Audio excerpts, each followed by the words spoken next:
Pasalamat naman daw itong si BBM, si Marcos Jr.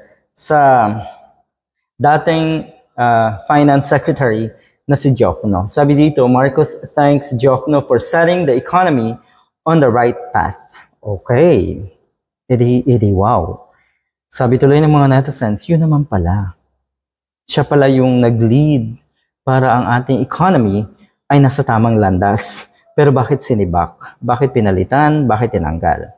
President Ferdinand Marcos Jr. expresses his gratitude to former Department of Finance Secretary Benjamin Diokno for his excellent performance in the agency and extends his warm wishes as he returns to the Bangko Sentral ng Pilipinas. Yon, babalik pala siya sa BSP.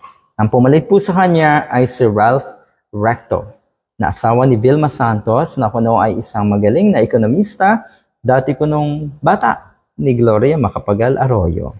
Nagyabang tuloy si Aling Maliit. Yun yung nakakapagtaka eh. Okay naman pala, magaling naman pala. Nasa magandang direksyon pala ang ekonomiya ng ating bansa dahil nga kay Diokno. Pero hindi ba mas maganda kung tinuloy-tuloy niya? Kung talagang totoo na nasa magandang direksyon tayo.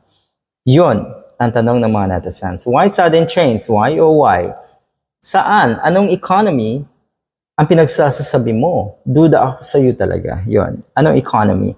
Sasabihin na naman itong mga netizens, economy ba ito ng ating bansa? Baka naman economy ng ibang bansa. Dahil alam niyo naman si Marcos Jr., madalas nagkakamali na hindi pala ang ating bansa ang kanyang tinutukoy.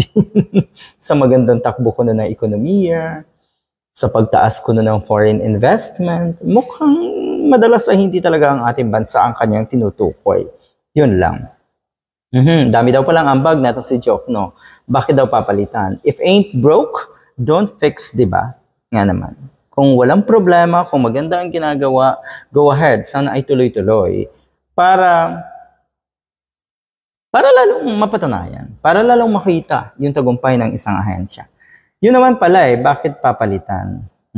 Look how deceptive the statement is. Napaka-deceptive na itong statement na ito ni Marcos Jr. Ulitin ko, sana, kung totoo na maganda ang takbo ng ating ekonomiya, na andyan at manatili, hindi na sana papalitan. O di ba parang contradicting madalas yung kanilang mga statement. No wonder they are politicians.